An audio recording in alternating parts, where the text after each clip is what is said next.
देख रहे हैं हमारे अधिकार न्यूज और मैं हूं आपके साथ अनुपमा खोबरे और बढ़ते हैं खास खबरों की ओर। आज आप रतलाम शहर में आए हैं इस उद्घाटन में, तो आज आपका अनुभव कैसा रहा है यहाँ का? मैं रतलाम शहर में चौथी दफे आया हूँ और रतलाम शहर में और लोगों का प्रेम मुझे मेरी मामा के घर जैसा मिल रहा है। भांजा मामा के घर जाता है तो हरकतें बहुत करता है, लेकिन वो माफ़ करते रहते हैं। रतलाम वासी मुझे हर हमें जो गलतियां मैं करता हूँ माफ़ ही करते हैं। आज इस उद्घाटन में आने का मुझे जो अवसर मिला है, ये मॉल के उद्घाटन में, मुझे लगता है कि एक राशन दुकानदार को एक बहुत बड़ा मौका दे दिया है रतलाम वासियों ने, कि छोटी राशन की दुकान चलाने वाला मैं प्रहलाद दामोदर दास मोदी और इसको इतने बड़े मॉल का उद्घाटन करने का जो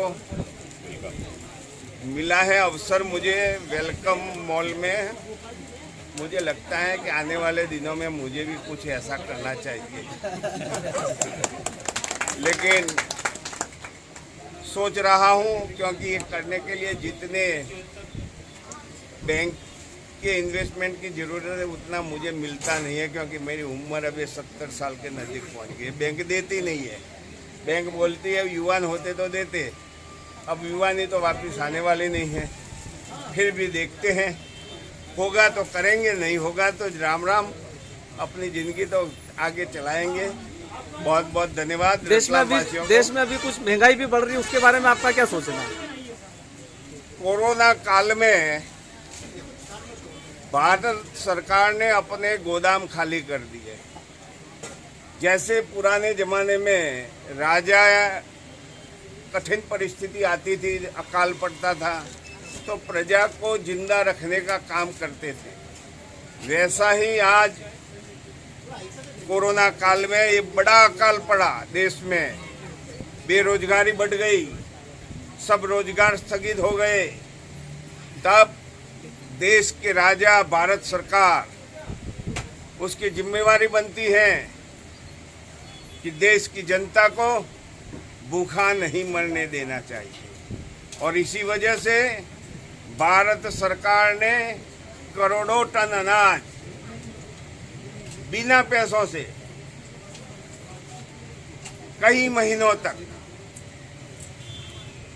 जो एनएसएफ कार्ड होल्डर थे उनको व्यक्तिगत 5 किलो अनाज और 1 किलो चना की दाल या चना मुफ्त में दिया।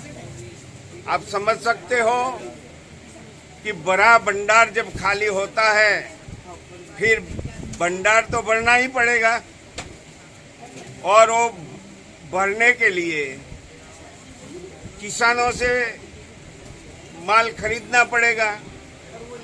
किसानों से मुफ्त में तो खरीदा नहीं जाता, किसानों को पैसा देना पड़ेगा। और इसी के कारण सरकार की पॉलिसियां ऐसी बनी है कि जो गरीब नहीं है, जो कुछ खर्च कर सकता है, उस पर ऐसा दबाव डाला जाए कि उसके पास से पैसे लिए जाए और गरीबों के लिए किसानों से माल खरीदा जाए, और इंडस्ट्री जो स्थगित हुई है उसको प्रोत्साहन देने के लिए, उसको बल देने के लिए कुछ पैसे भी छूटे करने हैं। ये सब करने के लिए आज हमारे सामने पेट्रोल डीजल के दाम जो बढ़ रहे हैं, ये एक सरकार की पॉलिसी है और देश चलाने का एक रीति नीति है। धन्यवाद। फिलहाल के लिए इतना ही। खबरों में बने रहने के लिए देखते रहिए हमारे अधिकार न्यूज। नमस्कार।